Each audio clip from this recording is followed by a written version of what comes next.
प्रिय विद्यार्थियों, आज हम कक्षा छठी हिंदी की मल्लार पाठ्यपुस्तक में से कविता पहली बूंद, जिसके कवि है बालकृष्ण कौल जी द्वारा लिखित कविता का सार सुनेंगे और जानेंगे। प्रस्तुत कविता पहली बूंद कवि गोपाल कृष्ण कौल जी के द्वारा रचित है।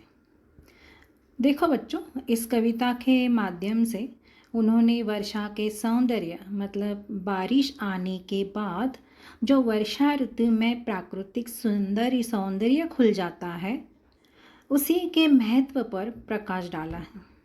जब आकाश से वर्षा की मोती रूपी बूंदें धरा पर गिरती है तो सूखी धरा में नवजीवन आ जाता है। तत्पश्चात चारों ओर आप देखेंगे तो हरियाली ही हरियाली आपको दिखाई देगी। धरती के सूखे ओठों पर बारिश की बूंद अमृत के समान गिरती है कि मानो वर्षा होने से बेजान और सूखी पड़ी जो धरती है उसके अंदर एक नवजीवन आ जाता है, उसको एक नवजीवन मिल जाता है। धरती रूपी सुंदरी के रोमों की पंक्ति की तरह हरी घास भी मुस्कुराने लगी और खुशियों से भर उठी। देखिए, पहली बूंद कुछ इस तरह धरती पर आई जिसका खूबसूरत एहसास और परिणाम धरती को मिला, अनुभव करने को मिला।